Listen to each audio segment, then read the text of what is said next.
Nosso programa hoje vai tratar de um tema bastante preocupante, sobretudo para quem é da área da saúde, como eu e a nossa convidada, Márcia Badaró, que é psicóloga, é conselheira do Conselho de Psicologia. Ela faz parte pelo Conselho, ela é representante no fórum, que ela vai explicar, o fórum como chama o fórum? Saúde, Fórum Permanente de Saúde no Sistema Penitenciário. Fórum Permanente de Saúde do Sistema Prisional. E ela é autora do livro O Sistema Prisional, Contando e Recontando Histórias, as oficinas de leitura como processos inventivos de intervenção. Foi publicado pela editora Juruá, e ela vai falar um pouquinho da inspiração e da motivação em ter escrito esta obra que a gente está colocando aqui e que nós vamos conversar também sobre ela. O tema principal, então, é a questão do sistema prisional e a sua interface com a saúde pública, mas, especificamente, a doutora Márcia Badaró está muito preocupada com um projeto que está sendo lançado e apresentado e discutido, já houve, inclusive, algumas audiências públicas, sobre a construção, que versa sobre a construção de unidades verticais. Algumas seriam mais ou menos 4 unidades verticais lá em Jericinó, aqui no Rio de Janeiro.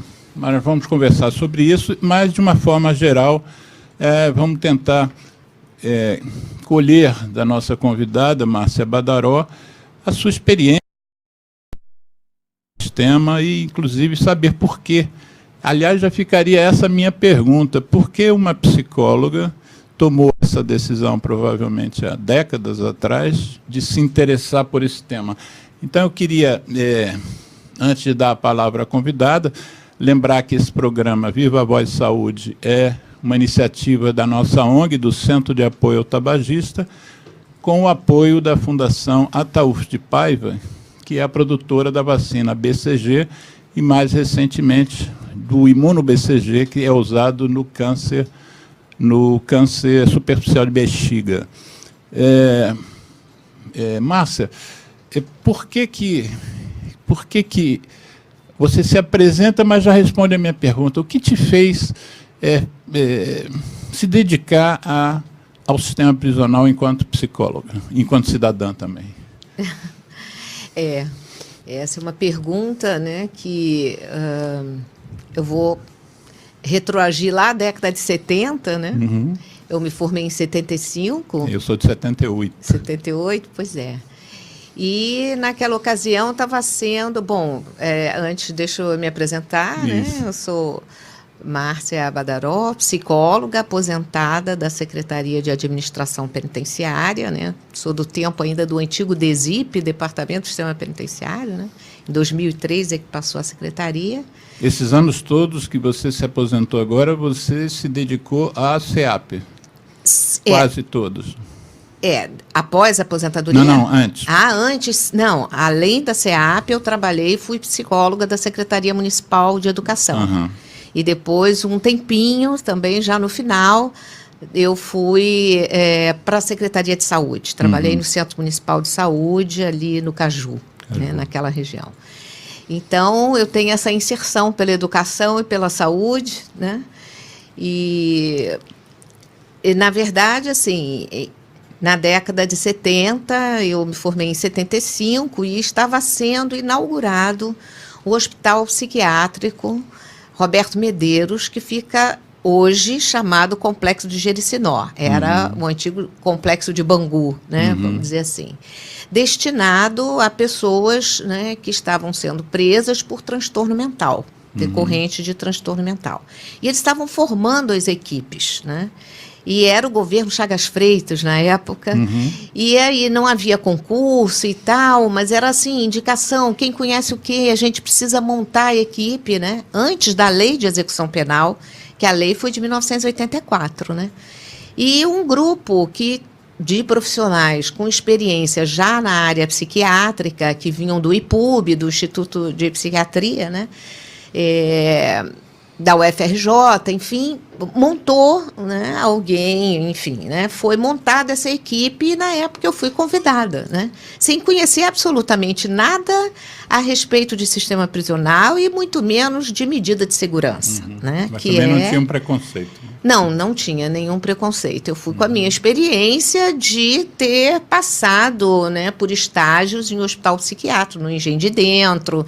Era o clássico hospital na época que a gente fazia estágio, né, além da UFRJ.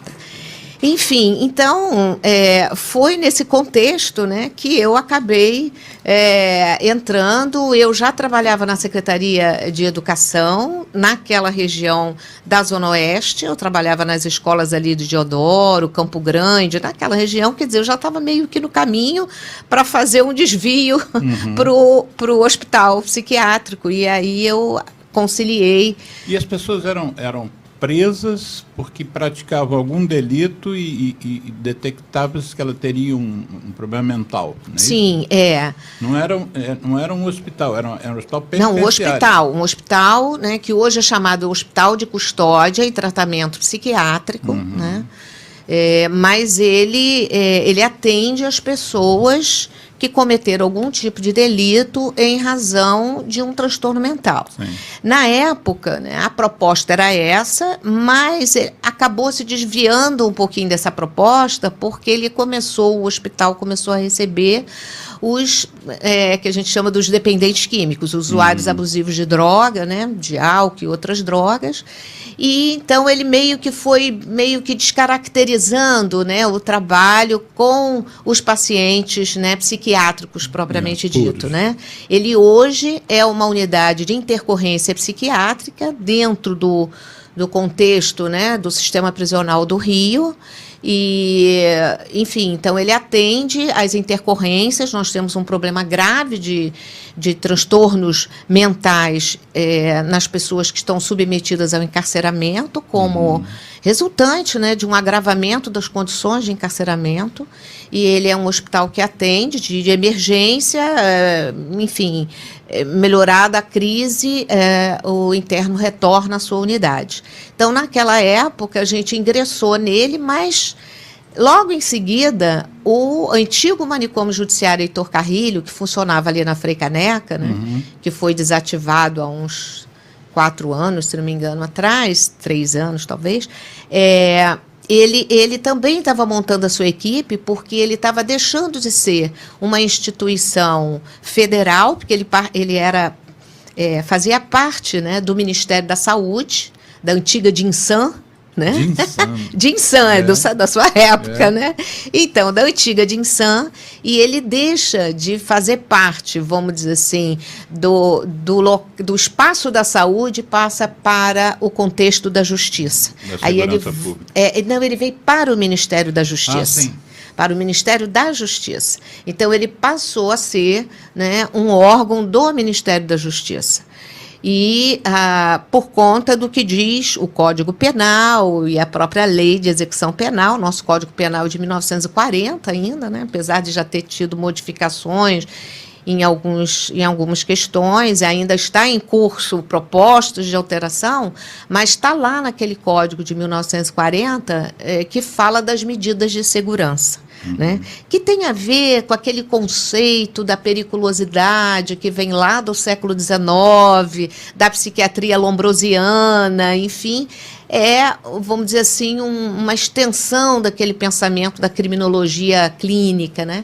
E aí, quando o manicômio passa a pertencer ao Estado, né, às estruturas do Estado, o diretor, que era do Roberto Medeiros, veio assumir a direção do antigo manicômio judiciário e trouxe a equipe. Então, eu vim e fiquei no Heitor Carrilho durante 10 anos, né? E depois de lá, saí, passei por outras unidades prisionais, fui para o Hospital Psiquiátrico também Henrique Rocha, em Niterói, que hoje é a referência para a medida de segurança, embora a gente hoje já discute, a partir da lei, né, da 10.216, da Lei da Reforma Psiquiátrica, a gente já discute que o espaço, né, desses pacientes não é o espaço da prisão, é o espaço da saúde, né, porque eles cometeram os delitos, foram considerados pela perícia psiquiátrica, né, que eles não tinham capacidade de entendimento sobre o crime que cometeu em razão,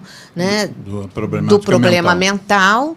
E então, aí é interessante, porque, como eu estava dizendo antes, já foi da Dinsan, quer dizer, já foi do contexto da saúde, passou pela justiça e agora a gente está querendo retornar ao contexto da saúde, né, porque é assim que a gente entende, né, as questões que passam. Então, a minha trajetória veio por aí e eu acabei caindo no sistema prisional por conta dessa minha inserção na área da saúde mental. Esse livro aqui foi publicado em que ano? 2012. 2012. Vamos dar um salto, então, dessa sua entrada lá no final da década de 70 e no início aqui do nosso novo milênio. Você escreve Sistema Prisional contando e recontando histórias.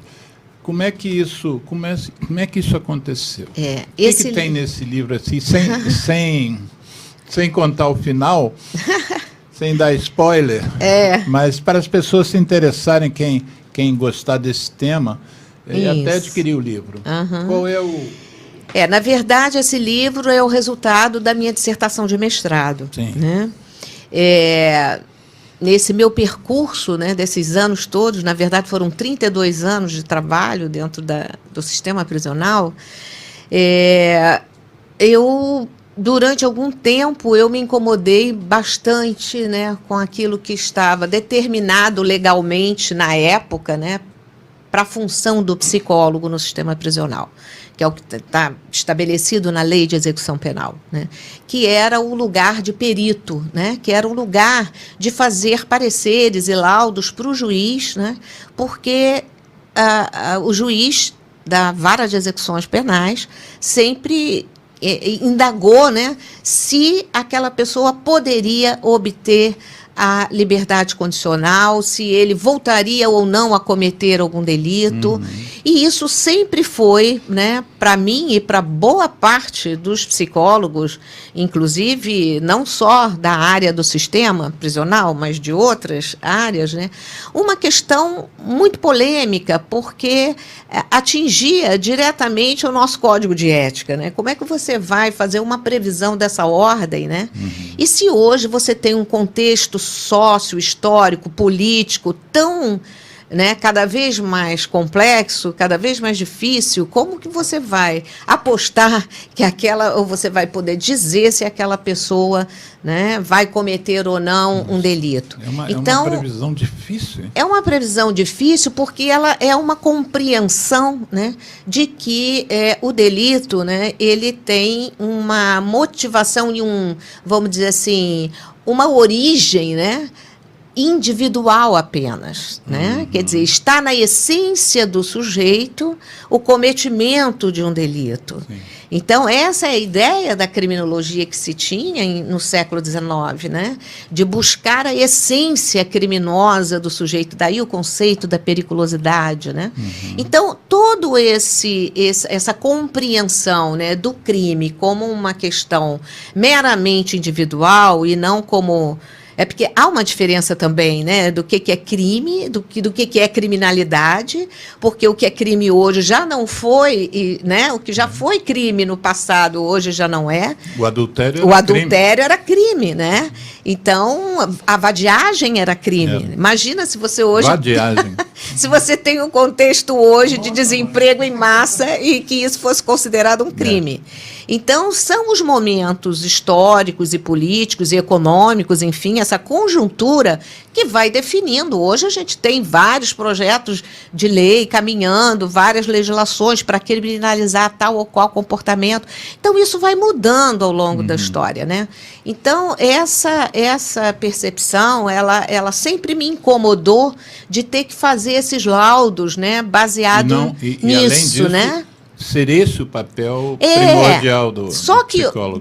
depois, né, isso caminhou de um tal jeito que nós já, e aí já dando esse salto, né, para o século XX, né, para o século XXI, em 2000, né, nós tivemos já uma evolução desse pensamento, né, de que nós, profissionais da área de saúde, não estaríamos ali para só fazer laudos e pareceres para o juiz, nós tínhamos um compromisso ético e social, enfim, com a saúde daquelas pessoas. E tinha uma competência específica. Específica, né? E até porque as pessoas estão privadas apenas da sua liberdade de ir e vir.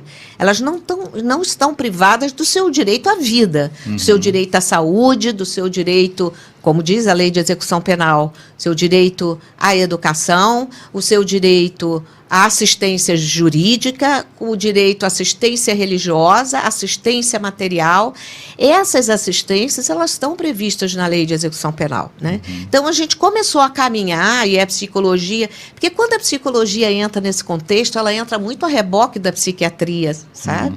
E a psiquiatria foi um casamento da psiquiatria com o direito, né? Exatamente lá no século XIX, exatamente para poder explicar, na tentativa de explicar esses crimes que eram incompreensíveis, né? Então, a psiquiatria entra e a psicologia, que no século XIX estava tentando se impor como ciência, né? Ela precisava de estar num contexto chamado científico para se impor. A minha sogra, né? Se não me engano, foi da primeira turma de psicologia. E na década de 60, se não me engano. 60. Ela foi reconhecida em 62. 62, é isso mesmo. 1962, né? Então, a psicologia era ligada ao campo da filosofia, enfim, e depois ela se coloca como profissão, como ciência e profissão, a partir da sua regulamentação em 1962, né? Então, essas são as nossas origens, né? E aí, já em 2003, o Ministério da Saúde, e aí articulado com o Ministério da Justiça, começa a pensar nesse campo da saúde. Precisava ter uma política pública de saúde para essa população, né? E começou a se pensar no Plano Nacional de Saúde para as pessoas privadas de liberdade, que se evoluiu em 2014, se transformou numa política nacional, né? Só que essa política... Foi só em 2014? 2014, caramba, que essa política saiu. Ela foi já uma evolução, um desdobramento do Plano Nacional, que ainda era plano, em 2003, né? Então, em 2014, ela surge como uma política, mas deixando a cargo dos estados a opção de aderir a esta política. E, infelizmente, o Rio de Janeiro, né, só se colocou na adesão ao plano agora, no ano passado. Então, é incrível isso, né? Porque, na verdade, o que diz essa política? Essa política, ela vai dizer, aqui sucintamente, né, que cada unidade prisional tem que ter uma equipe de atenção básica à saúde. E para montar, e esse é uma política que é intersetorial, né? Ela envolve a Secretaria de Saúde e ela está na vertente da política do Sistema Único de Saúde, do SUS, e a responsabilidade dos municípios, né? E o município do Rio de Janeiro é onde congrega o maior número de unidades prisionais que estão lá, né, colocadas, construídas no complexo de Jericinó. Nós temos algumas isoladas, o Ari Franco ali no Lins. A Freicaneca acabou, né? Ali da Freicaneca, o complexo da Freicaneca acabou, mas as unidades foram deslocadas para Bangu, né? Então, o que acabou, o que fechou, na verdade, foi o Heitor Carrilho, o manicômio judiciário, o antigo manicômio, né? Porque a gente conseguiu, as equipes, fazer todo o processo de desinstitucionalização, né? Que é o que prega a lei 10.216. Uma crise nesse governo atual da municipal com a questão da atenção básica, né? Sim. Fora do sistema prisional, eu imagino o que deva estar acontecendo dentro do sistema. Pois né? Porque esse desmonte da atenção, a atenção básica do município do Rio já foi uma das últimas a ser implantada efetivamente, né? Enquanto tinha municípios e capitais com 70%, 80% de implantação, aqui estava em 3%. Pois e agora parece que nós somos novamente o primeiro a desmontar a tensão. Imagino como é que não está dentro do sistema, né? Então, que já era precário. Que já era precário, exatamente. Só que a gente ainda não conseguiu efetivar isso aqui no Rio de Janeiro. Existe, né, uma dificuldade de entrosamento entre as secretarias, né, de Estado e de Educação, apesar do esforço pessoal de alguns profissionais, mas é uma questão muito complicada, né? E isso a gente ainda está caminhando. Por que você acha que isso se dá? Por que essa complicação? O que entrava? Olha, bom, aí eu vou retomar, por exemplo, eu estava falando até do livro. Dá tempo que não, vamos voltar para o livro já, esse parênteses. Porque, na verdade, assim, existe um fundo, a Política Nacional de Saúde, ela direciona um fundo, recursos, né, financeiros, fundo a fundo, né, vem no início, enquanto era plano, era fundo em conjunto, Ministério da Justiça e Ministério da Saúde, depois passou a ser só do Ministério da Saúde, que ele repassa esse fundo, um certo valor, ao Fundo Estadual, né, de Saúde, né, que fica sob a responsabilidade da Secretaria Estadual de Saúde. Então, existe recurso? Existe o recurso. Então, a origem do Fórum Permanente de Saúde, por exemplo, ela se originou daí. Porque o Conselho Estadual de Saúde, aqui do Rio de Janeiro, fez uma denúncia numa dessas reuniões que haviam, na época, 12 milhões de reais retidos no Fundo Estadual de Saúde, que deveriam ser aplicados nas ações de saúde dentro do sistema prisional, e isso não estava sendo utilizado, né? E aí foi um espanto, porque as pessoas morrendo dentro do sistema, um recurso desse parado dentro do Fundo Estadual de Saúde. E aí eu era conselheira do Conselho Regional de Psicologia aqui no Rio, nós tínhamos uma representante do Conselho no Conselho Estadual de Saúde, e ela traz isso para uma plenária do CRP, e o CRP resolve fazer uma audiência pública na UERJ, convidando todos os atores, vamos dizer assim, envolvidos, né? Vara de Execução Penal, Secretaria de Estado de Saúde, da SEAP, Defensoria Pública, Ministério Público e todo mundo, para conversar.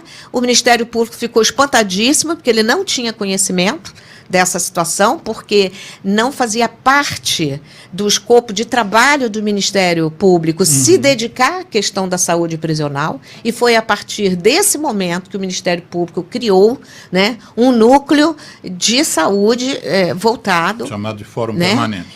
Não, o Ministério, aí é um trabalho o Fórum Permanente foi um movimento que surgiu ali a partir daquela audiência, um movimento social. Que os próprios funcionários, né, acharam que precisava discutir, dar continuidade àquela situação para ver de que modo isso poderia ser resolvido. O Roberto Pereira, que é do Fórum de Tuberculose do Rio de Janeiro, também faz parte do Fórum de Saúde, do sistema prisional. O Roberto também teve uma experiência na década de 90.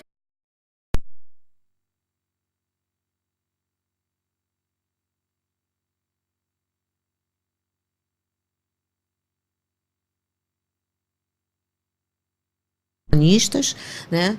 O Conselho Regional de Serviço Social também está um pouco afastado do fórum nesse momento, mas a gente acredita que eles venham. Do Conselho de Medicina, tem? Pois é, já fizemos vários convites ao CREMERJ, nunca tivemos a participação de ninguém. Nunca. Gente.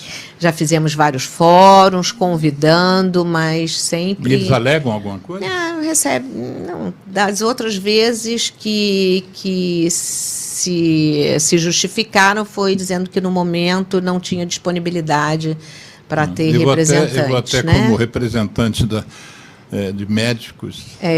Era bom, eu muito bom. Eu vou até fazer essa consulta ao Conselho Regional de Medicina. Isso. E agora, recentemente, a gente teve adesão do Conselho Regional de Enfermagem. Então já tem que enfermagem, foi muito nutrição, bom. Psicologia. O serviço social está um pouquinho afastado, mas ele é fundador também.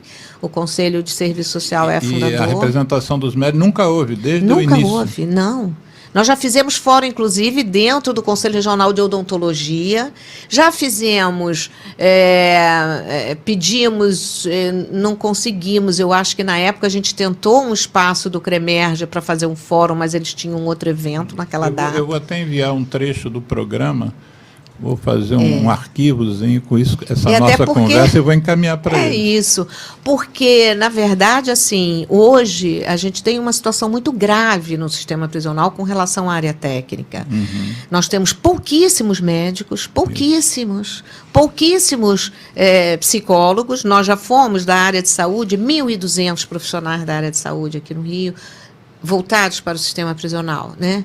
Hoje nós somos 34, se não me engano, psicólogos, assistentes sociais também meio por aí, né? Não chega talvez a 50. Nós estamos com uma população carcerária de mais de 52 mil presos. A população está crescendo e os funcionários estão exatamente. O último concurso público foi em 1998. Você disse que esse livro foi publicado em 2012. Isso. E eu me recordo que em 2012... o deputado, na época, deputado estadual, Marcelo Freixo, sim, ele puxou uma audiência pública sobre o sistema prisional e sobre as condições de atendimento de saúde. E foram várias pessoas com experiência, dar os seus depoimentos. Uma delas, inclusive, já esteve aqui no programa, que é uma médica, Alexandra Sanches. Então, ela fez uma descrição... Querida Alexandra, que foi médica, companheira nossa no sistema prisional. Ela fez uma descrição do desmonte do atendimento à saúde nessa audiência, com dados bem elaborados, e você ficava assim, pasmo, né? Aí você pensa que essa audiência foi em 2012, nós estamos em 2019... E ao invés de ter havido uma melhora, aparentemente está havendo piora gradativa no atendimento. O que você, voltando para o livro, o que você quis dizer com o título Sistema Prisional, contando e recontando histórias? Então, dentro dessa questão, vamos dizer assim, já da superpopulação, que já vinha, né, que está num crescente, né? E diante desse meu incômodo com esse lugar meramente pericial, parecerista, né, eu comecei a ver que a psicologia ela tinha muito mais outras coisas, evidentemente, né, a fazer do que esse lugar, né? E eu trabalhava nessa época no Hospital Central, que funcionava no complexo da Frei Caneca, ali, né? Era um hospital geral, né, um hospital que era muito bem equipado, né, com um centro cirúrgico enorme, tinha todas as especialidades ali, toda a população prisional era atendida ali, e na época a gente ainda tinha as delegacias funcionando, né, como também local de execução de sentença, vamos dizer assim. E a gente recebia no Hospital Central tanto o pessoal que vinha de fora quanto aqueles que já estavam nas unidades. Então, era um hospital que tinha uma capacidade de 80 pacientes. Eventualmente, tinha 100. Por aí. E aí, o que aconteceu? Num processo já de desmonte do complexo da Frei Caneca, no governo da Rosinha Garotinho, acho que era César Maia, na prefeitura, e a Rosinha, esse processo já de desmonte ali da Frei Caneca já vinha acontecendo, e para que isso se efetivasse, tinha que fazer um remanejamento, né, das pessoas presas. E aí, o que eles fizeram? Construíram, chamado aí, bem entre aspas, com umas aspas enormes, né, um hospital em cima daquele Roberto Medeiros, que era onde eu iniciei a minha carreira. Montaram ali algo absolutamente incompreensível para chamar aquilo de hospital e que tinha ali um centro cirúrgico. Foi tão absurdo que o próprio Ministério Público interditou e disse: isso aqui não pode ser um hospital. Só que nessa mudança, né, eu trabalhava nesse hospital com uma capacidade de 80 leitos.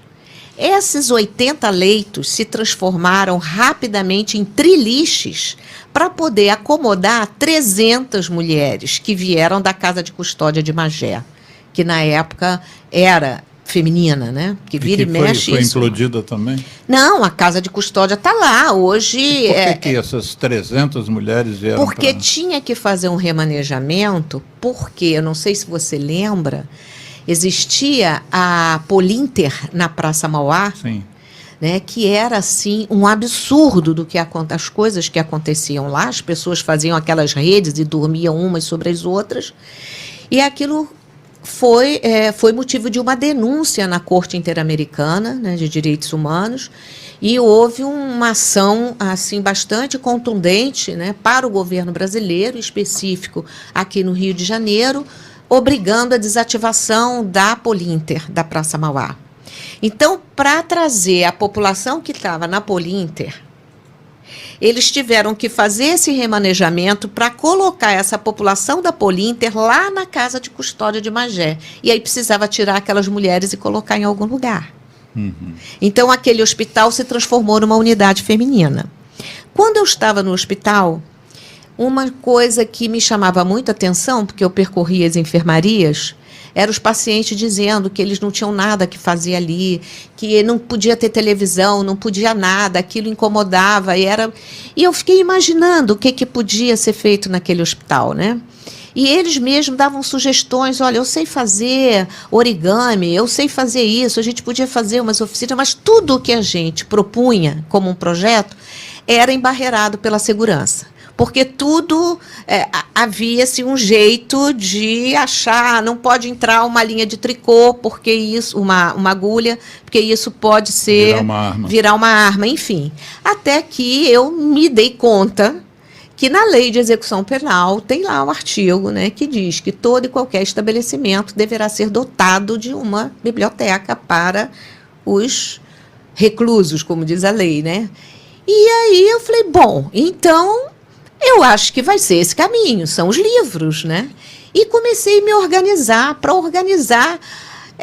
Depois eu me dei conta que eu não podia nem chamar de biblioteca, porque eu ia precisar de uma bibliotecária. Então, virou uma salinha de leitura, né? Uhum. E fiz um movimento no hospital de arrecadação de livros, com familiares, com os próprios funcionários, médicos, enfermeiros, enfim. E todo mundo veio colaborando. E eu vi o espaço que me foi dado, era metade dessa sala. Disse, olha, só tem esse espaço aqui para você fazer qualquer coisa de diferente. E foi ali que eu comecei, né? Fazer, aí os internos, os que trabalham, né, no sistema prisional, eles recebem o nome de faxina, né? Uhum. Então, os faxinas do hospital ajudaram a pegar prateleiras e não sei o que, e a gente foi montando. E eu comecei um trabalho com eles de debate nas enfermarias sobre os livros que eles liam. E era muito interessante como eles se colocavam. Na verdade, assim, é um instrumento fantástico para a psicologia se utilizar, né, dessas práticas de leitura, porque é ali que eles se veem e às vezes pegavam alguns livros interessantes e aquele debate era muito rico. E eles mesmos foram sugerindo ações, vamos dizer assim. Eles foram sugerindo temas, foram sugerindo concurso de redação, foram sugerindo concurso de poesias, e eu fui promovendo, né? E eu fui promovendo e fui convidando pessoas de fora. Tinha uma professora de literatura da UERJ, uma amiga minha, psicóloga também do sistema, ela poderia vir. Ótimo.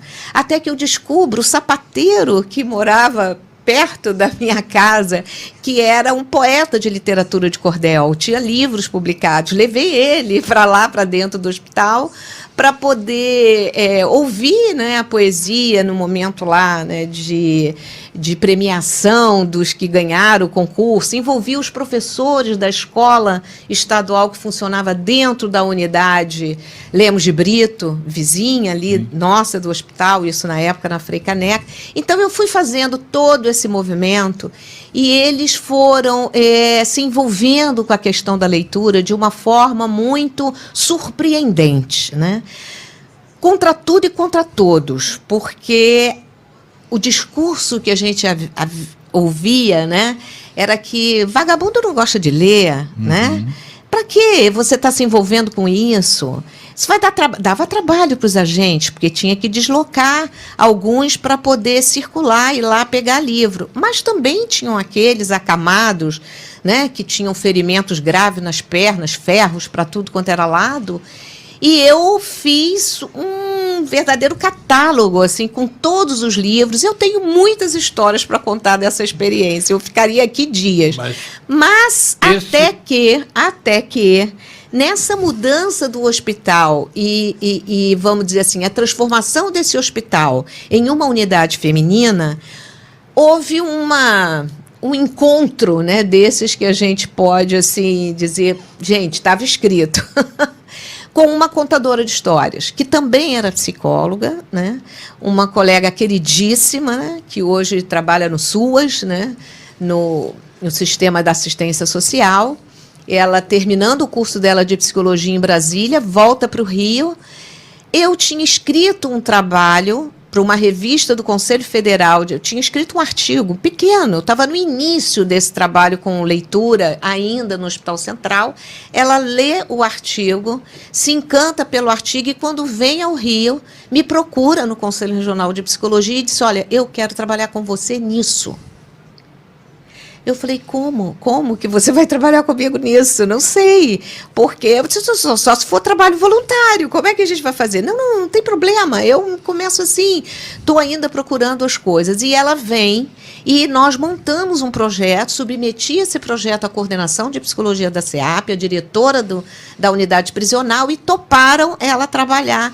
E foi aí que nós fizemos que esse projeto? Esse projeto com oficinas de leitura. Na verdade, assim, nós tínhamos, por conta dessa realidade, de um lugar que cabia 80, se transformou em espaços para quase 300 mulheres, você imagina o nível de tensão que existia nessa unidade. Eu era a única psicóloga da unidade.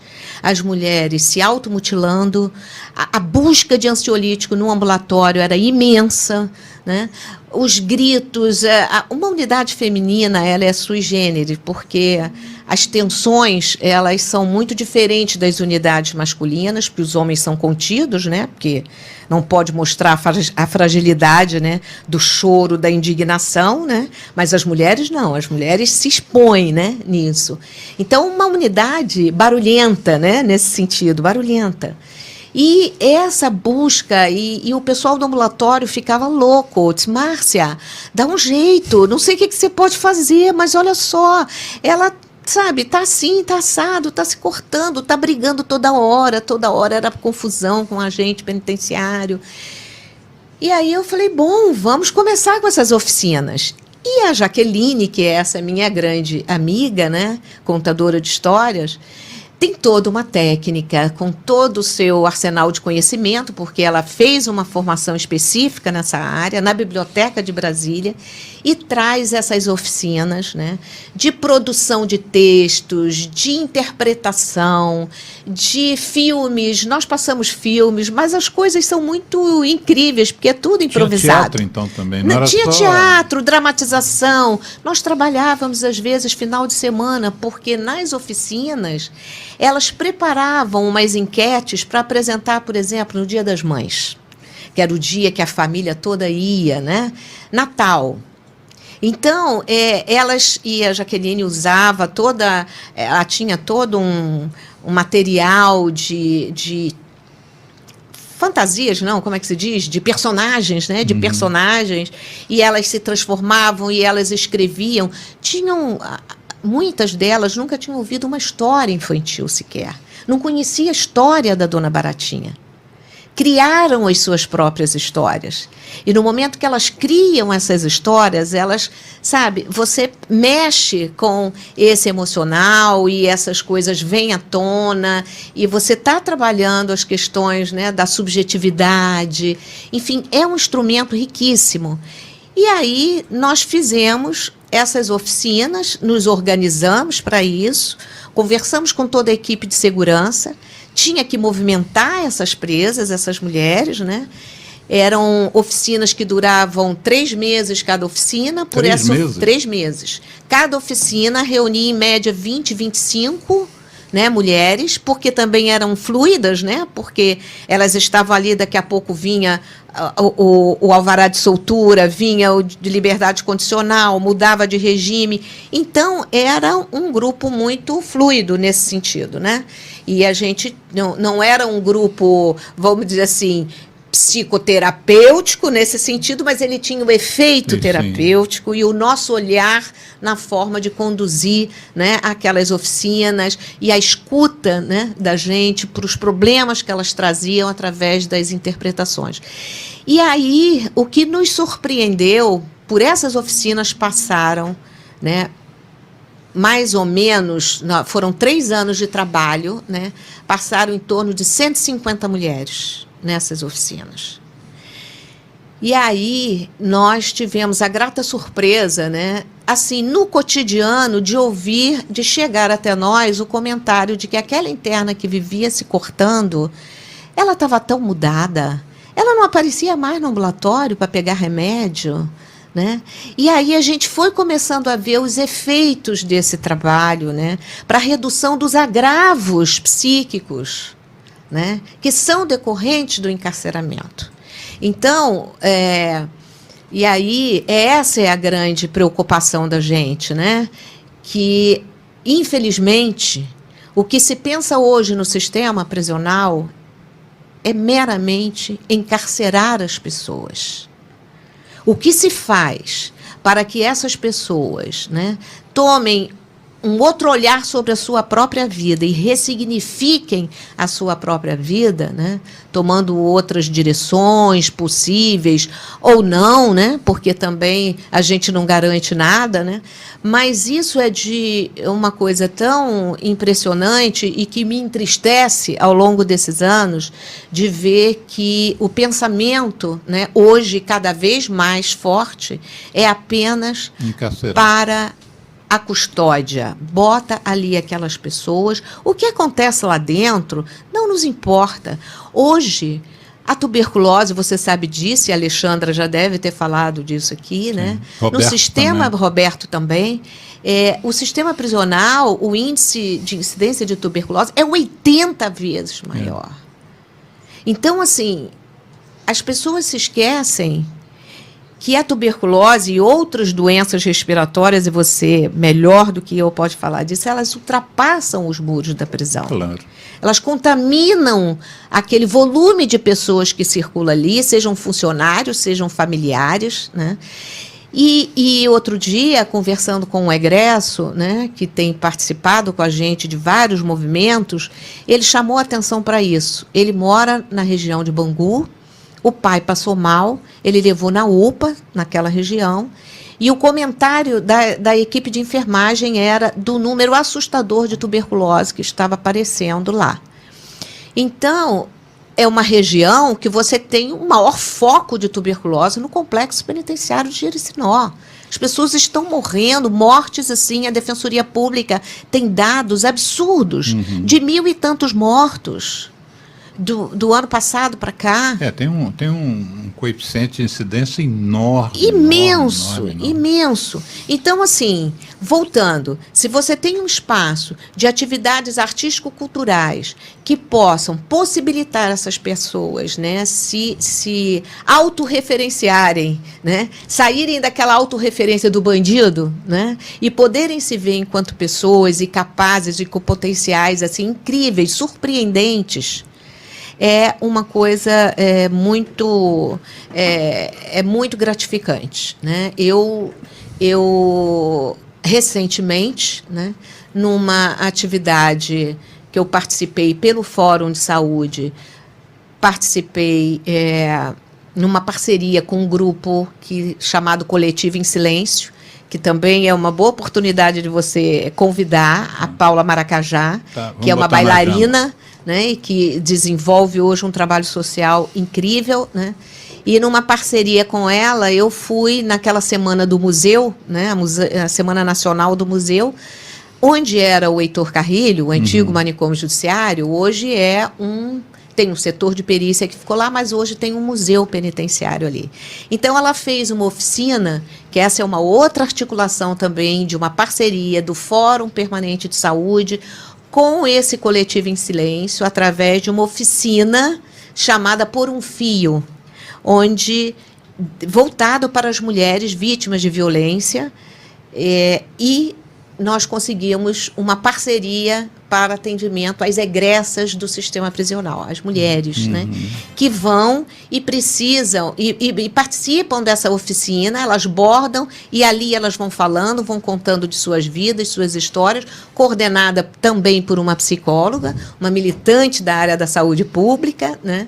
Vocês chegaram a avaliar o índice de reincidência de delitos entre as pessoas que participavam dessas oficinas e as que não participavam? Esse é um outro problema. A gente, depois que elas saem, como a gente também não tem uma política pública de acolhimento a esses egressos, né, nós temos algumas coisas assim. Existe uma unidade da SEAP que se chama o Patronato Margarino Torres, né, que é uma unidade onde as pessoas passam por ali depois que saem, e aí... Mas ele meio que funciona meio burocraticamente, tem equipes lá, já tivemos mais psicólogos que atendiam, enfim, para dar um acompanhamento, como é que estava indo a liberdade condicional dessas pessoas. Mas acaba sendo uma atividade efetivamente não existe. Então nós não temos. Nós temos, por exemplo, a Rede de Apoio aos Egressos, a RAESP. Também é um movimento que se reúne pessoas parceiras, assim, da sociedade civil, mas não há uma política pública destinada. Então a gente perde muito contato com essas pessoas. Mas, assim, eu ainda consigo, algumas me procuram, que passaram pelas oficinas.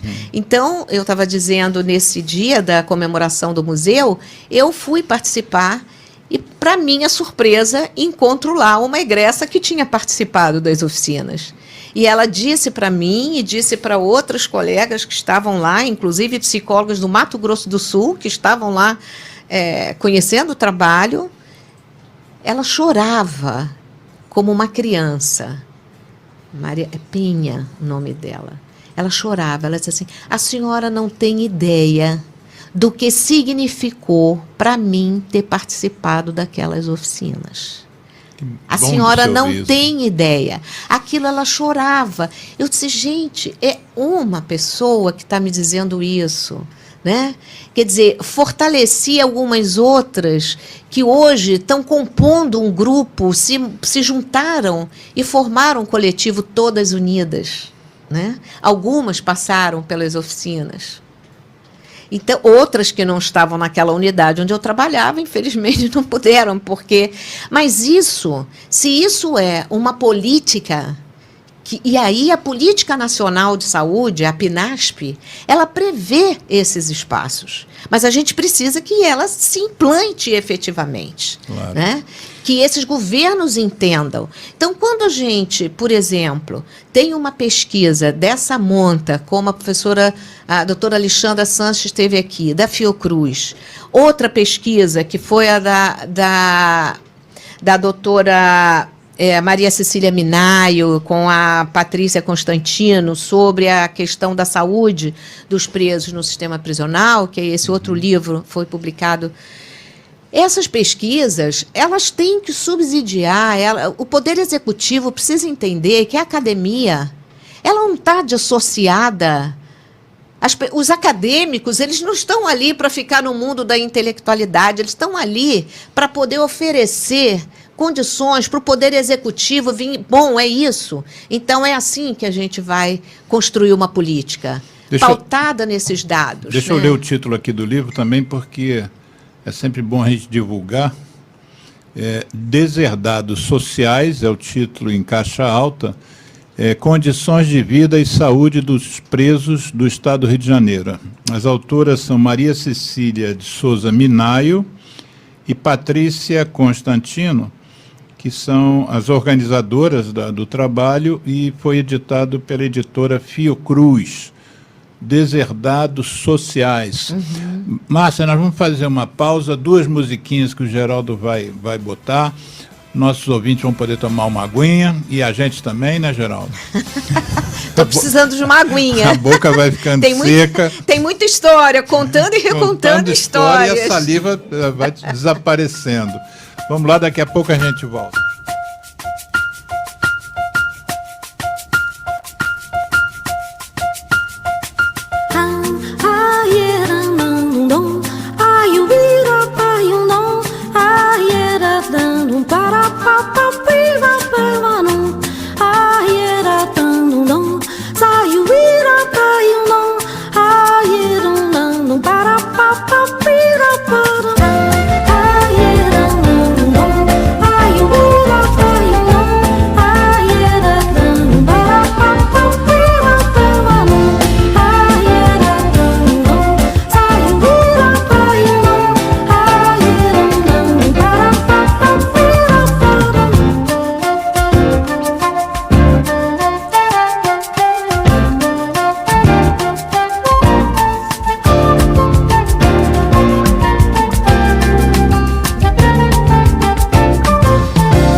201, Associação Comunitária Nossa Senhora de Copacabana, 98,7 FM, a onda que chega ao seu coração.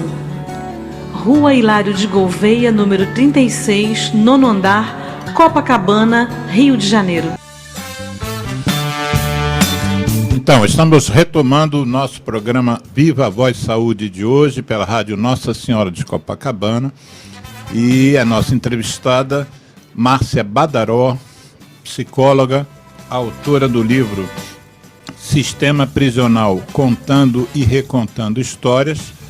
E nós estamos aqui nesse bate-papo sobre uma coisa que existe pouco espaço, né? Fala-se pouco no sistema prisional, talvez por isso que ele não melhore, né? Talvez por isso que ele esteja piorando, porque a gente fala pouco nele. Existe, me parece, um gravíssimo preconceito em relação não só ao tema, mas em relação a quem é um privado de liberdade, né? Mas eu fiz uma pergunta para a convidada aqui em off, que ela contou a experiência de criar essas oficinas de leitura com as internas, e aí eu perguntei se depois que ela saiu, como é que tinha ficado o projeto. Você podia, então, rapidamente... O que aconteceu depois que você saiu? Infelizmente, assim, a gente não conseguiu dar continuidade a isso, né? Porque as pessoas que me substituíram, né, na época enfim, ou não tinham afinidade com a temática, ou tinham outras prioridades na época do trabalho, enfim, né? Porque enfim, essa não deram questão, conta, né? Não entenderam a não importância. entenderam, e mesmo a psicóloga e contadora de histórias que trabalhou comigo, né, nesse projeto, também saiu, né? Porque ela foi contratada temporariamente, né, na função também de psicóloga, mas como os contratos são temporários, e essa é a realidade que a gente vê hoje, né, em todas as áreas, ela saiu e não teve os contratos renovados, então, enfim, esse trabalho se perdeu. Na verdade, o meu desejo era que isso se tornasse uma política, de fato, Exatamente. em que as pessoas pudessem. Mas vamos ver se a desenvolver. sua participação no fórum permanente, né, se você consegue fazer com que, por exemplo, que o Conselho Nacional de Saúde também defenda essa ideia, que o nosso conselhos estaduais e municipais de saúde também defendam mais essa ideia. Nós somos, eu vou te pedir para fazer uma descrição rápida sobre qual é a situação do sistema prisional brasileiro hoje, mais ou menos em termos de quantitativo, as condições, porque é bom a gente ter alguém aqui que seja não só da área da saúde, mas da área da saúde mental, né? Porque a gente ouve muito falar, gente ligada à segurança pública. Sim. A gente ouve os haters dando opinião sobre o sistema prisional, mas a gente não vê as pessoas mais sensíveis, né? E você tem mais de 3 décadas de experiência com esse tema. Qual é a situação hoje brasileira em termos do sistema prisional? Como é que você vê o quadro hoje? O quadro, eu diria para você que é estarrecedor, né? Eu estou conselheira do Conselho Federal de Psicologia até o final do ano, quando termina a gestão. E enquanto conselheira, eu representei o Conselho Federal de Psicologia no Comitê Nacional de Prevenção e Combate à Tortura, né? E esse comitê, ele faz parte do Sistema Nacional de Prevenção e Combate à Tortura, que inclui não só o comitê, mas o mecanismo nacional e estaduais de prevenção e combate à tortura. O comitê também é nacional e tem os estaduais, pouquíssimos, mas temos. Esses peritos do mecanismo, eles têm como atribuição legal fazer as fiscalizações do sistema prisional no território brasileiro todo, e eles emitem, fazem seus relatórios e apresentam aos membros do comitê, né, que o comitê ele é formado por metade de órgãos do governo e metade mais um da sociedade civil, né? E quando a gente ouve os relatos dos peritos que passaram em várias unidades do sistema prisional, e aí principalmente a questão da saúde mental, é de uma gravidade tão absurda, né, que a gente poderia dizer que, de fato, são campos de concentração. Uhum.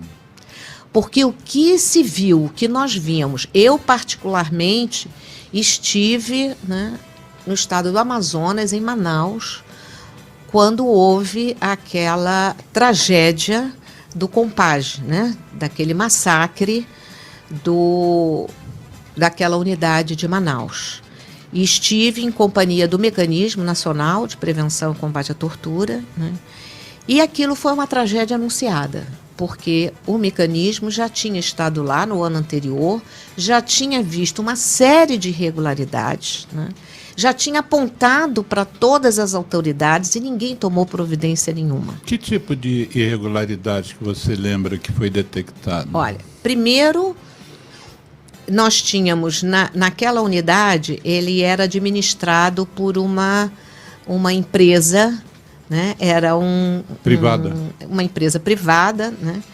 E que dizia, o Conselho Nacional de Direitos Humanos esteve lá, pegou o contrato da empresa e havia uma diferença enorme entre o que dizia o contrato e o que estava se constatando na realidade, né?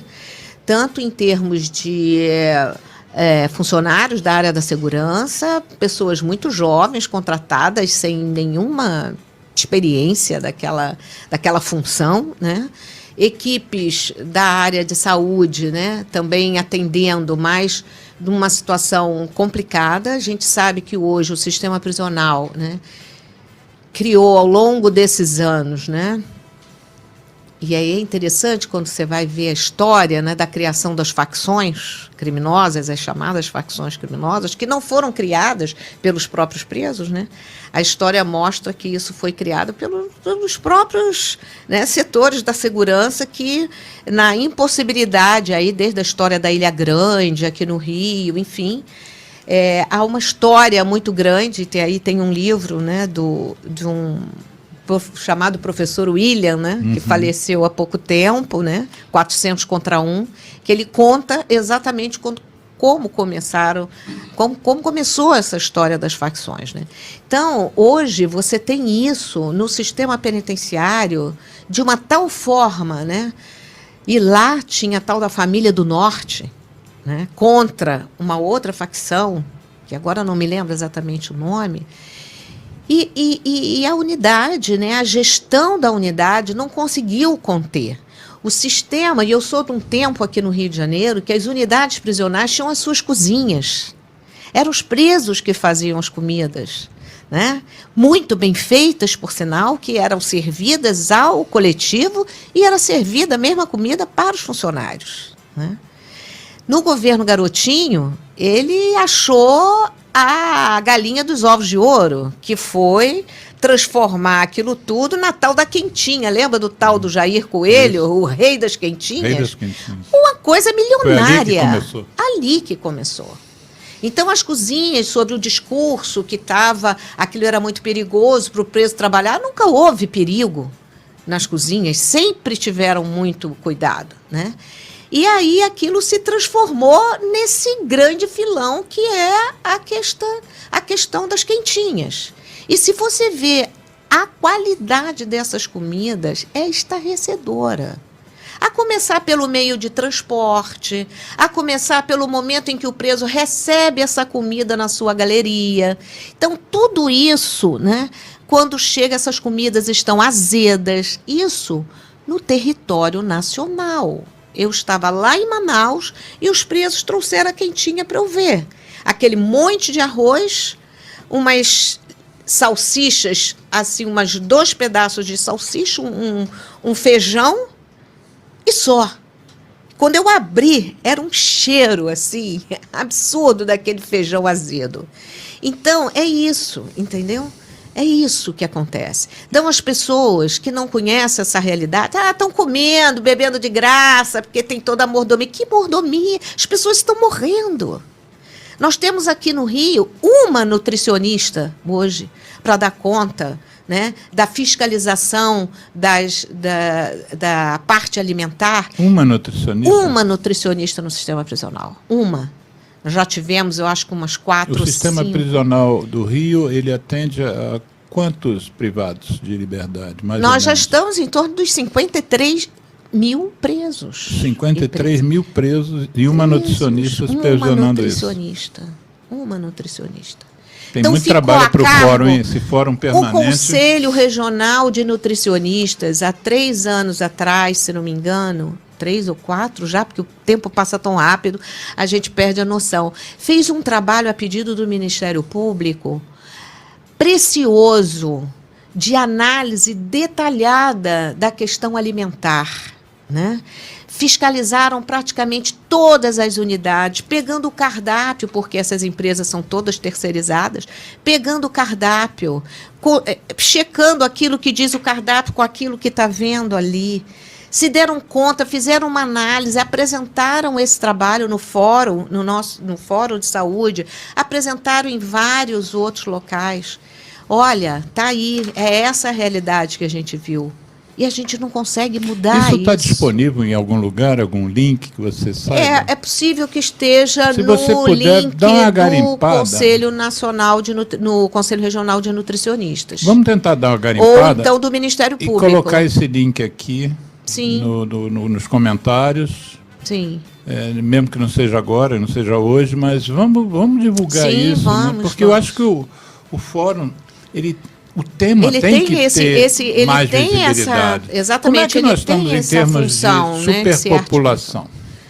Então, nós estamos nessas condições. Nós temos 53 mil aqui no Rio. Então. Mas, enquanto que está excedendo a nossa capacidade instalada para abrigar esses 53 mil? Vamos dizer, tem 20% a mais, tem 50% a mais? Eu assim, não sei te dizer precisamente esse percentual agora, mas a gente tem esses dados no link do Departamento Penitenciário Nacional, que ele pega todos. Há um déficit absurdo, claríssimo, né? E aí, pasme, eu acho que a gente pode falar, então, desse projeto e dessa proposta que está em curso do governador Witzel, né? De construção de uma unidade vertical. 4 unidades, né? 5 unidades, umas superpostas às outras, com a capacidade para 3.500 pessoas, um projeto para 10 andares, podendo chegar a 15. Uma situação absolutamente distanciada da realidade. Só quem não conhece o funcionamento do sistema prisional para fazer uma proposta dessa ordem. E o governador, ele vem do juizado, né? E ele vem do juizado. É espantoso. Ele deveria conhecer a realidade. Né? Então, hoje, nós temos tido várias audiências públicas desde o ano passado, já tivemos na Alerj, já trouxemos, né, temos, junto com a professora Alexandra Sanches, tem o professor Mauro, que é o professor e pesquisador de arquitetura prisional da UFRJ, né, que tem trabalhos incríveis já feitos, né, de recuperação das unidades a baixo custo e com toda a norma de segurança envolvida. Já apresentou esses dados para a SEAP, né, olha, o estado das unidades, né, ele está de uma deterioração total e absurda, né? Então, vem agora, né, esse projeto, tido bem entre aspas, né, como humanizador, né, com essa proposta de um presídio vertical. Ora, se você pensar, né, que, primeiro, da área ambiental, no complexo de Jericinó, onde todas as unidades são no máximo de 4 andares e muitas delas planas, né? É uma área que é cercada ali, tem o maciço de Jericinó, né? Uma área verde, enfim. Você sobe uma estrutura de concreto de 10 andares, que o acesso vai se dar por rampas ou por elevador. Tem no projeto aí 2 elevadores. Se eu te disser que várias vezes eu indo ao prédio onde funciona a Secretaria de Administração Penitenciária ali, na Central do Brasil, né? Quantas vezes cheguei ali e tive que andar e subir 5 andares de escada por falta de manutenção dos elevadores, por dificuldades financeiras do Estado de manter aquilo ali. Aí você vem, faz um projeto dessa ordem, né? Que vai ter um custo enorme, né? Eles dizem que não, mas o estudo do professor Mauro apontou que, em termos financeiros, é um equívoco dizer que ele vai custar mais barato do que uma unidade plana, né? A equipe da área de segurança, os próprios inspetores penitenciários, né? Numa audiência que houve, não só na LERJ, mas uma apresentação do projeto na Escola de Gestão Penitenciária, foi absolutamente contrário ao projeto, né, por conta dos acessos. Implica que as famílias que já passam um sacrifício enorme carregando... Você já teve a oportunidade de conhecer? Não. A distância da cancela do complexo até as últimas unidades, lá no fundo do terreno, daquela área toda, é uma distância enorme. E aquelas mães, aquelas esposas, aquelas crianças, aquelas famílias inteiras, né, percorrendo aquele caminho. Tem um ônibus ali que, na época, o garotinho colocou para transportar as famílias, chamado ônibus da paz, uma coisa assim. Mas eu, algumas vezes que voltei lá por outros trabalhos depois, o ônibus estava enguiçado, não estava funcionando. Então, as famílias com aquelas bolsas carregadas, como eles chamam de sucata, né, aquilo que eles levam, os alimentos, roupa, medicamento, tudo é suprido pela família. O sistema prisional hoje, do Rio de Janeiro e em vários outros estados, pelo conhecimento que eu tenho a nível nacional, né, estão absolutamente precários de qualquer medicamento, de insumos, né, de esparadrapo, coisas básicas. As unidades estão sem material assim básico de atendimento a primeiros socorros. Então, essas famílias vão chegar nesse complexo vertical e ter que subir essas rampas ou os elevadores quando estiverem funcionando, né? E essas rampas, elas, segundo o projeto, são suaves, mas imagina, você acessar um módulo que está lá em cima, né? Isso, o que vai acabar acontecendo pela experiência que a gente tem?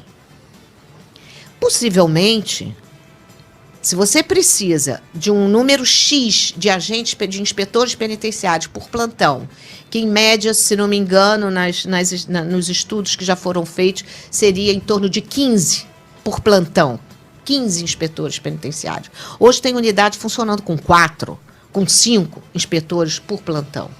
Quer dizer, uma superpopulação de internos e uma baixa infraestrutura de tudo. De tudo.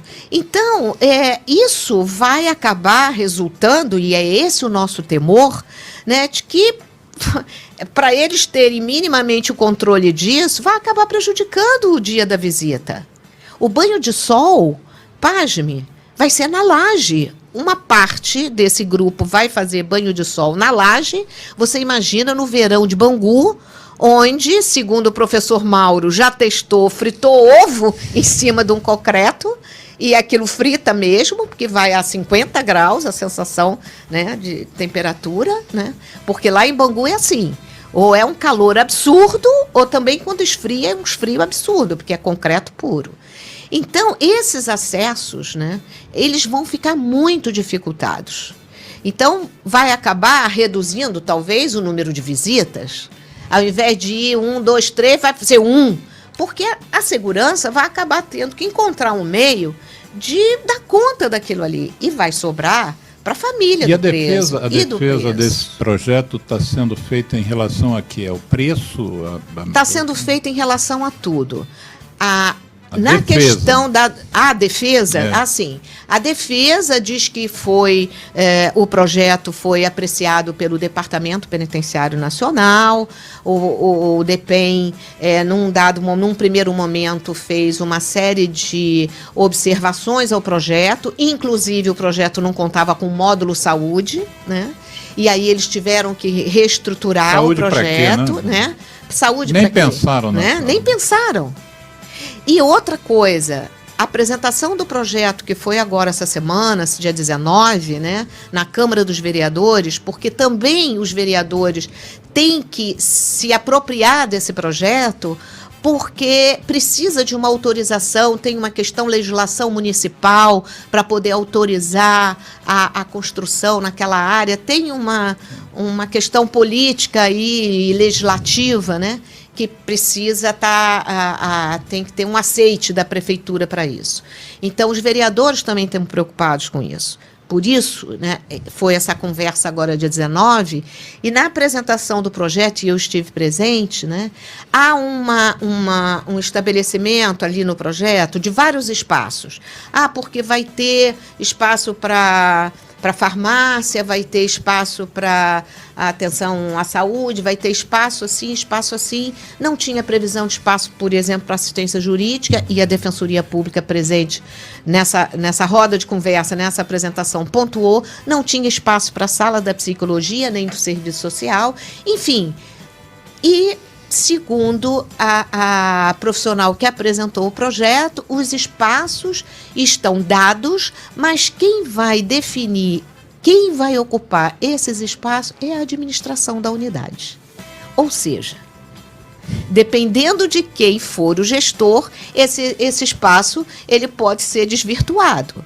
E aí, contando com a minha experiência, né, que vivi essa realidade de um hospital que cabia 80 se transformar numa unidade para 300 mulheres e um leito se transformar num triliche, as mulheres com a cara no teto, se esses espaços não forem devidamente ocupados por profissionais que estão lá ditos que vão ocupar, né? Porque se a gente não tem profissionais, hoje o déficit é imenso, né? Se pensou nisso, esses espaços vão se transformar em novas celas.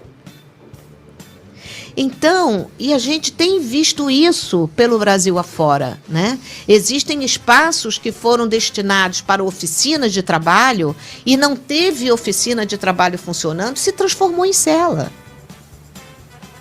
Então, a gente percebe que você é apaixonada pelo tema, e eu te perguntaria, de vez em quando a gente ouve alguém dizer, quando se fala em melhores condições dentro do sistema para os internos privados de liberdade, comentários do tipo: quem mandou ser criminoso? Quem mandou roubar? Quem mandou isso?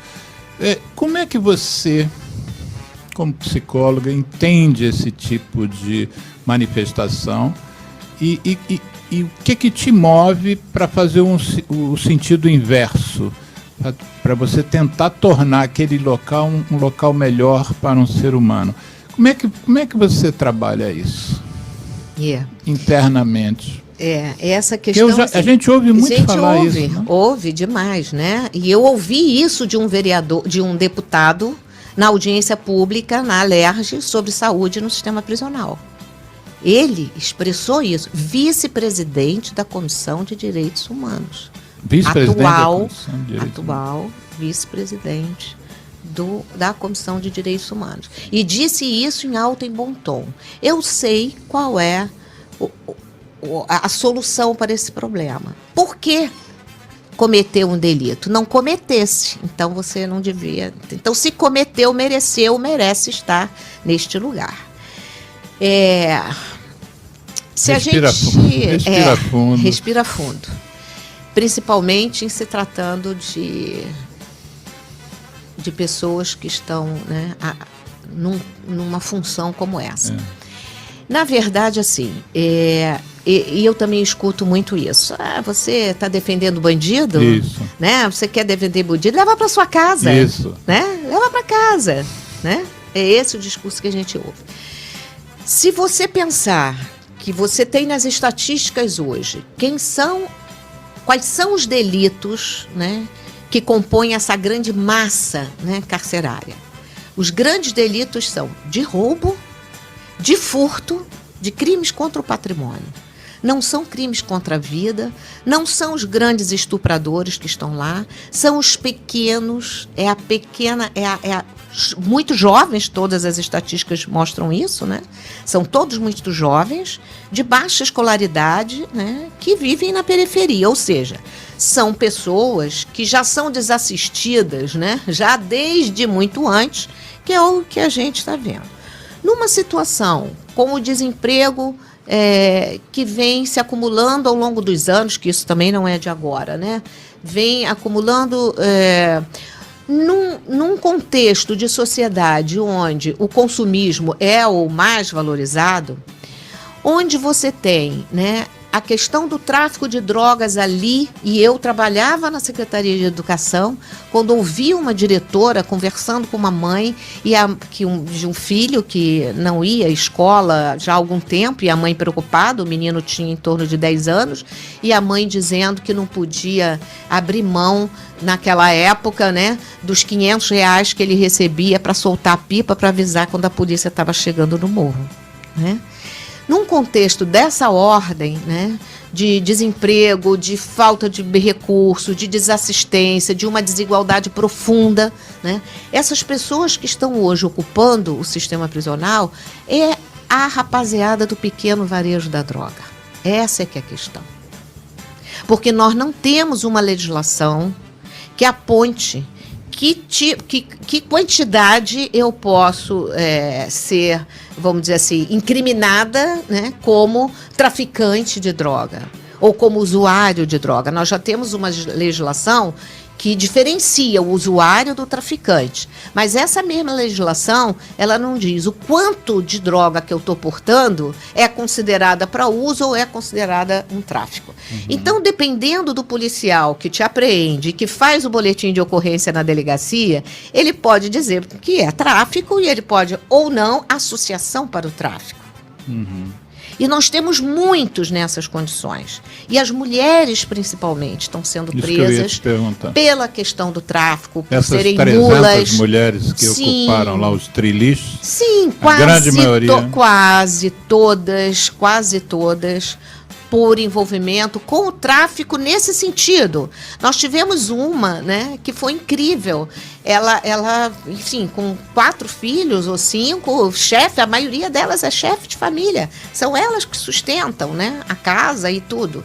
Então, ela topou levar um dinheiro até alguém que ia encontrar com ela na rodoviária. E ela foi fazer esse serviço para ganhar um troco. Só que a polícia já estava no encalço daquela situação e quando foram atrás, pegaram ela na rodoviária e dali mesmo ela nunca mais viu os filhos. Porque sequer foi dado a ela o direito de se comunicar com a família para dizer que ela tinha sido presa. E os filhos não sabiam onde ela estava, até localizar essa mulher.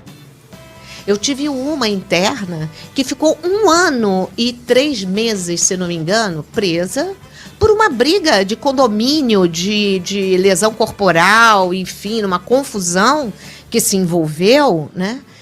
E esta mulher ficou presa, aguardando a sentença dela, e no final a sentença dela foi de absolvição.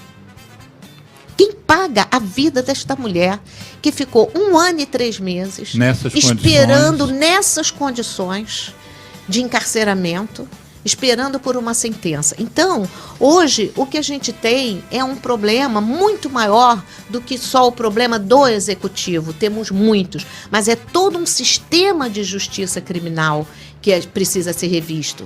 Quando hoje a gente fala, e eu ouvi isso nessa audiência deste senhor deputado, vice-presidente da Comissão de Direitos Humanos, né? Essas pessoas podem ser nomeadas. É um deputado, eu não me lembro o nome dele, enfim, do PSL, enfim. E ele colocou isso quando nós dissemos que o Fórum, né, também é parceiro da luta pelo desencarceramento, da Frente Nacional pelo Desencarceramento. Foi uma frente criada pela Pastoral Carcerária Nacional, né? E aí ele entende isso como deve ser o entendimento de muitas pessoas, de que a frente pelo desencarceramento é assim, abre a porta e sai todo mundo, né? Como se não houvesse mais a necessidade de conter as pessoas que cometem determinados crimes bárbaros, enfim. não se trata disso. A Frente pelo Desencarceramento, ela trata de que hoje há legislações, né, que permitem que os delitos que são de baixo potencial ofensivo, eles sejam responsabilizados pela justiça de uma outra maneira, que não a pena privativa de liberdade. Você tem hoje, né, as penas alternativas, você tem hoje a resolução de conflitos, mediação de conflitos, que às vezes acontece no próprio Tribunal de Justiça, você tem hoje outras por exemplo, a prisão domiciliar para as mulheres gestantes, hoje é lei.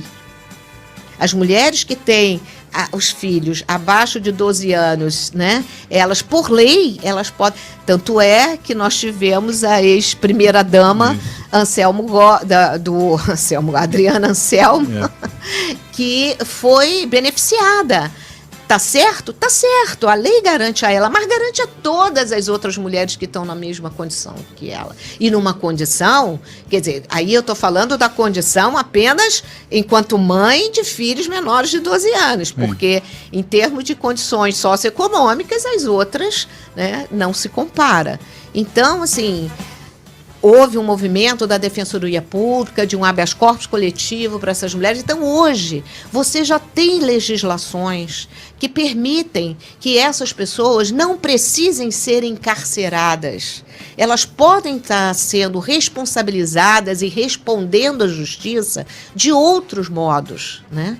Então, a própria lei, o próprio pensamento da prisão, ele vem assim como, inicialmente, era só para as pessoas que cometeram delitos graves, né? Contra a vida, graves. Mas quando sai a lei de drogas, né? Essa lei, ela passa a ser considerado o tráfico de drogas um crime hediondo. Enquanto crime hediondo, ela acaba sendo considerada um crime grave. Na verdade, é o comércio da droga. E muitos são presos sem cometer nenhum crime contra a vida de ninguém. Só porque estavam com a droga, né, ali no tráfico. Porque hoje, para mim, e aí eu faço aqui um parênteses assim, meu, Márcia, que me incomoda profundamente, né, nessa questão do tráfico de drogas, houve uma combinação bombástica que junto com ele veio o tráfico de armas. Que aí se tornou uma bomba explosiva. E eu me pergunto, né, quando eu vejo, às vezes, colocações, né, como a gente viu, vou contratar um sniper para dar um tiro na cabecinha, né? Eu fico assim, meu Deus, interessante. Como é que essas armas chegaram lá? Com a conivência de quem? Só no outro dia, não nasce no morro. Num apartamento tinha 177 fuzis. 177 fuzis. Como é que isso chega? São aquelas pessoas que estão lá em cima, que saem. A gente sabe que há uma rede imensa. E a indústria bélica é uma das indústrias mais potentes do mundo. Então, não adianta vir com esse discurso moralista, porque até hoje eu não vi ninguém, né, dos governos, enfim, a querer acabar com o tráfico de armas, para fazer com que essa arma não chegue lá, porque essa arma representa para esse jovem que está lá um poder. Aí vem, se mostra com aquele fuzil na mão e faz aquela coisa toda. Mas como é que aquela arma chegou lá, meu amigo? Então, assim, querem acabar com isso?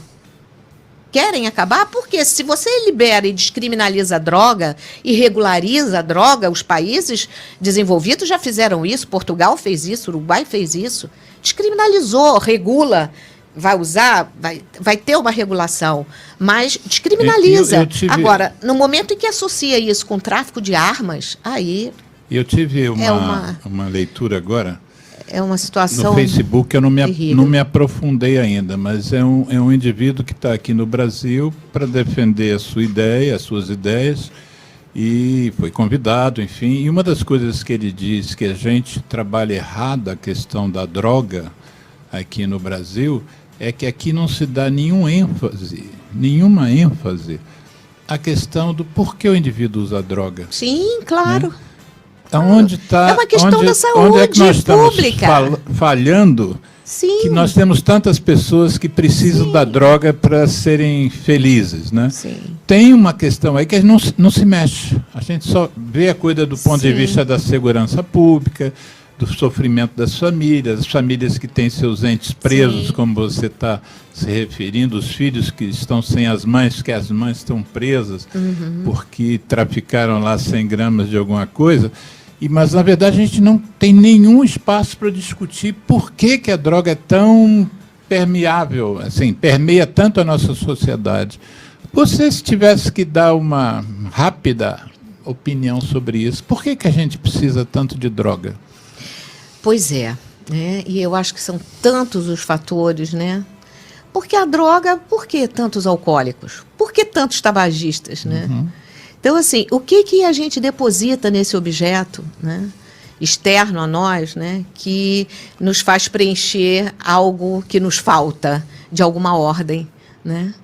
De alguma ordem. Algo nos falta e a gente pega esse objeto na tentativa de preencher essa falta. Aplacar essa falta. Aplacar isso, né? Hoje, com a reforma, por exemplo, psiquiátrica, né, se a gente tivesse um investimento maciço, né, nessas políticas públicas dos CAPs, dos Centros de Atenção Psicossocial, álcool e drogas, por exemplo, né, nós poderíamos ter um trabalho fantástico assim, de redução. Né?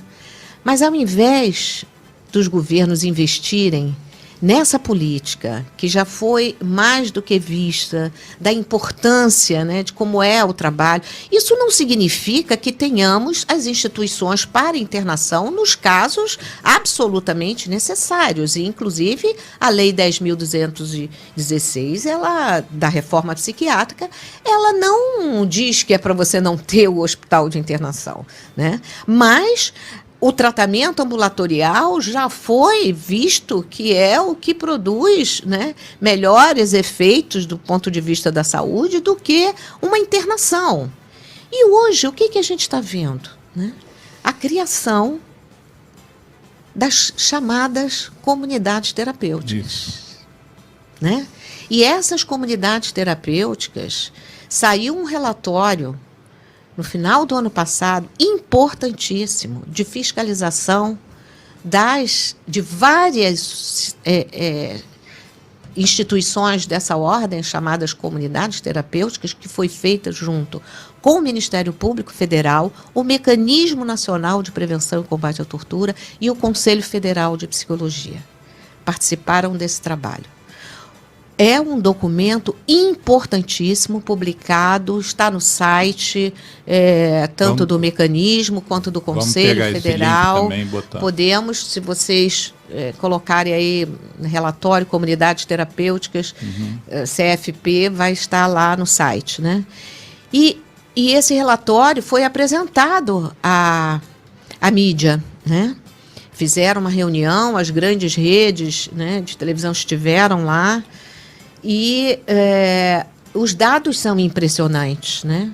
Elas são quase todas geridas por instituições. Aqui, relatório da Inspeção Nacional em Comunidades Terapêuticas. É isso, né? Isso. Vou botar é um livro link, grande, amarelo e preto e branco. Eu vou botar o link aqui no comentário do nosso Facebook, se alguém quiser acessar. Isso. Relatório sobre comunidades terapêuticas do Conselho Federal de Psicologia. Está no site do CFP, mas foi um trabalho conjunto realizado pelo Mecanismo Nacional. Eu me lembro que a gente teve aqui no programa um neurologista que ele tem um interesse especial em síndrome fetal alcoólica, que é aquela síndrome que as mães, que só existe para um bebê, para um feto, se as mães bebem durante a gestação. Sim. Essa síndrome toda, a cascata de problemas, não acontece se a mãe não beber durante os 9 meses de gestação.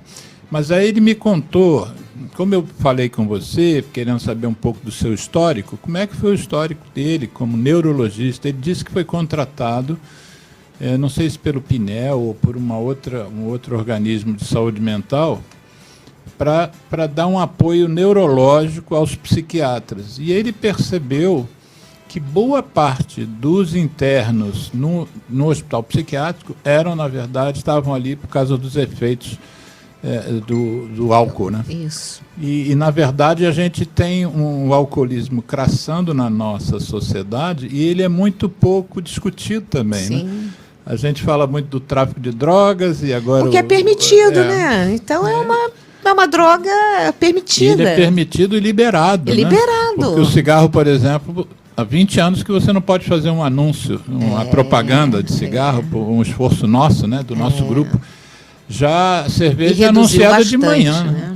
Não, nós passamos de 36% da população fumante para menos de 10%. Reduziu bastante. E um dos fatores que contribuiu foi a proibição da propaganda. Né? Aham. E o álcool, 9 horas da manhã, você abre, liga a televisão, já estão anunciando cerveja. Sim, né? Sim. E boa parte dos usuários de drogas, antes de serem usuários de drogas, começaram com tabaco e álcool. Exatamente. Uma escala. Quando é que, se alguém quiser participar dessa reunião do Fórum Permanente de Saúde do Sistema Penitenciário, é aberto isso? Aberto, totalmente Vocês têm aberto. reuniões regulares? Nós temos a reunião da Secretaria Executiva do Fórum. Aí a Secretaria Executiva, ela funciona como, vamos dizer assim, a parte operacional do Fórum. Sim. O Fórum ele é aberto a qualquer pessoa que tem interesse nessa temática, estudiosos, pesquisadores, egressos, familiares, qualquer Sim. profissional, ele é aberto. Nós divulgamos, nós temos uma página também no Facebook. Como é que é a página? É Fórum Permanente de Saúde. Fórum Permanente de Saúde. Do Sistema Penitenciário. Deixa eu ver se eu localizo aqui. Fórum Permanente No Facebook. de Saúde Mental, não. Não, Saúde no Sistema Prisional. Permanente, tá. Estou aqui no Facebook. Então, vai contando a história que eu estou procurando.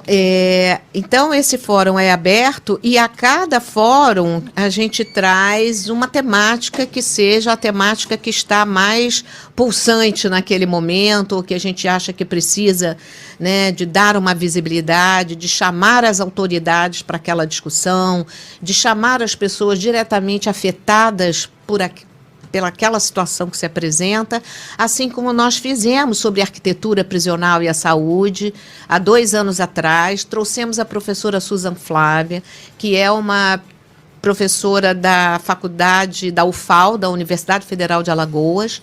Ela foi do Conselho Nacional de Política Criminal e Penitenciária, fez um trabalho brilhante lá sobre arquitetura prisional. Trouxemos a professora Susan para o nosso debate, junto com o professor Mauro daqui, da UFRJ, e a doutora Alexandra Sanches, que participaram. Trouxemos familiares, egressos, enfim. Então, o fórum ele tem esse objetivo de ser um grande articulador, de chamar as pessoas para o debate. E desse debate, promover ações. Porque não adianta o discurso, claro. Tem que ter uma prática, tem que ter uma ação, né? E esse fórum, por exemplo, foi o que motivou a criação de um núcleo no sistema, no Ministério Público, para cuidar da questão. Hoje nós temos um GT Saúde dentro do Comitê de Prevenção e Combate à Tortura, que o fórum também... Nós estamos lá representados por outros colegas do fórum. Então, assim, o fórum tem esse papel articulador. E a Secretaria Executiva se reúne, em média, mensalmente, ou quando há uma necessidade, a gente se organiza e faz reuniões extraordinárias. E nós ontem já tivemos uma reunião, a nossa, né, a penúltima reunião do ano, já pensando no planejamento para o ano que vem, qual vai ser a temática, o que nós vamos discutir no fórum, né? Já trouxemos a questão da arquitetura prisional, mas eu acho que a gente vai ter que voltar com esse debate. O tema da arquitetura que você está trazendo, para a gente que trabalha com tuberculose, é fundamental. É fundamental. Que se pense nisso, né? Porque eu tinha uma Porque ideia... o projeto que foi apresentado, né, ele foi, vamos dizer assim, as argumentações que foram dadas, né, vão completamente, são dissonantes com o que hoje se pesquisa e se estuda sobre a questão da ventilação cruzada, da iluminação, né, da acessibilidade, enfim, do acesso, né, aos ambulatórios, à saúde. Então, são essas questões importantes. A tuberculose, para os ouvintes que talvez não saibam, a tuberculose ela passa de pessoa para pessoa pelo ar, né? Pelo ar. Basta você tossir num ambiente partilhado por outros, que esse outro se infecta. Não necessariamente vai adoecer, mas se infecta. E as condições todas do sistema prisional que a gente conhece, o estresse, o medo, as noites mal dormidas, essa alimentação que já vem estragada. Essa alimentação, a umidade, os ambientes totalmente insalubres. Né? Né? É como se o sistema penitenciário fosse uma fábrica de produção de pacientes de tuberculose. E isso, assim, nos preocupa muito, porque as pessoas precisam compreender isso, que não afeta só as pessoas que estão lá presas, afeta os funcionários, as famílias e todo mundo que está circulando naquele espaço. Né, para os haters saberem, não existe prisão perpétua no Brasil. Não existe, então, né? Mesmo que ele cumpra toda a pena, ele vai em algum momento sair de lá. E o que a gente tem constatado é que a maioria dessas mortes estão acontecendo com essas pessoas que são presas provisoriamente, que estão ali aguardando uma decisão judicial. Hoje você tem o mecanismo da audiência de custódia. O que é isto? A pessoa é presa, o policial é por obrigação legal de apresentar a presença do juiz para o juiz verificar, né, se não há traços de tortura, maus tratos, além de conhecer ali no tete-a-tete e ver se trata realmente de um caso que merece, né, ir para a prisão ou se ele pode ser encaminhado para as outras N possibilidades de atendimento, de acolhimento. Então, hoje a gente está tentando montar equipes nesses locais de audiência de custódia com psicólogos e assistentes sociais para que possa dar um certo suporte, inclusive, ao juiz, né, para ver se for um caso, por exemplo, de dependente de droga, né, de um usuário assim, problemático com álcool e drogas, para onde encaminhar. O problema é que é aquilo que eu te falei, nós estamos com um sistema de saúde, né, se desmontando, que está tendo muita dificuldade. Né, que dirá para quem está dentro do sistema. Para encaminhar, entendeu? Com todo o estigma que já vem carregando. Você está entendendo? Então, para a gente fechar o programa, eu queria que você respondesse para a gente aquilo que você falou no meio da... Assim, você é defensora de bandido? É isso? É bom que isso fique claro, as pessoas têm que ter um pouco... Eu sou defensora dos direitos das pessoas, dos direitos humanos, em qualquer espaço onde essas pessoas estejam. Há que se cumprir o que diz as leis. Se eu trabalho no sistema prisional, eu não posso trabalhar nesse ambiente com uma cabeça de julgador. Ele já foi julgado ou está aguardando ser julgado. Agora, eu tenho um papel a cumprir que vai muito além, né, do laudo que eu tenho que dar, o documento que eu tenho que produzir para o juiz. Eu tenho compromisso com o meu código de ética. E o meu código de ética é claro. O psicólogo, ele está ali, né, para se contrapor a qualquer ação de violência, de opressão, de negligência. Isso está no código de ética. E não acredito que não seja só no meu, que os profissionais da área de saúde todos tenham esse compromisso ético, né? E, além de ético, é o compromisso político, de querer que essas pessoas minimamente tenham direito a viver o cumprimento da sua pena com dignidade. Eles não estão ali para ter uma pena dupla, uma pena de morte e uma pena, entendeu, judicial. Então, que eles, se tiver que cumprir a sua pena, que cumpra em condições minimamente dignas. E que saiam melhores do que entraram. Porque, como e que aí, para você sair melhor do que entrou, primeiro, você Primeiramente, você tem que ter uma condição digna de cumprimento de pena. Digna. Sim. A lei diz que é para ter trabalho, tem que ter trabalho. A lei diz que é para ter escola, educação, tem que ter. A lei diz que tem que ter assistência jurídica, tem que ter. Tem que preservar a saúde, tem que ter acesso à saúde. O problema é o acesso. Nós tivemos recentemente um caso que saiu na imprensa, que foi alardeado, de uma mulher na Talavera Bruce, né, de uma interna, que estava numa cela de isolamento, né, foi queimada, ficou com 80% do corpo queimado, né, foi para a UPA, porque depois que destruíram o Hospital Central, onde eu trabalhei, criaram uma UPA, que ela não resolve, ela é um atendimento emergencial. Nós já tivemos, é a UPA mais cara do estado do Rio de Janeiro, segundo o portal da Transparência. E aí ela foi para a UPA? Ela foi para a UPA aguardando o transporte para levá-la ao centro de queimados, né?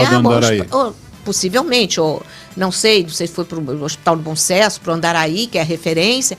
Enfim, esta mulher morreu, aguardou 2 horas esse transporte. O problema do transporte hoje, de acesso para a rede fora do sistema, a gente vem discutindo isso há anos e a gente não consegue. Vamos ter que fazer outro programa. Vamos ter que fazer outro programa. São muitos os problemas. Se alguém quiser entrar em contato contigo rapidamente, que o Geraldo já está ali fazendo sinal. Sim. Como é que a pessoa pode fazer? Você quer dar um e-mail? O meu e-mail Qual é o seu e-mail? M de Maria. B de Badaró. B mas de tudo Badaró. junto. MB Márcia Badaró. MB, aí o nome de novo, Márcia Badaró, tudo junto. Só botar o M e o B na frente. Isso. MB Márcia Badaró, @gmail.com. gmail.com. E quem quiser, por exemplo, saber quando é que tem reunião do fórum, como é que funciona. Sim, também tem o e-mail do fórum. Qual é o e-mail do fórum? Saúde Sistema Prisional, @gmail.com. Saúde Sistema Prisional, @gmail.com. O endereço do fórum no Facebook já está aqui. Já coloquei aqui no comentário.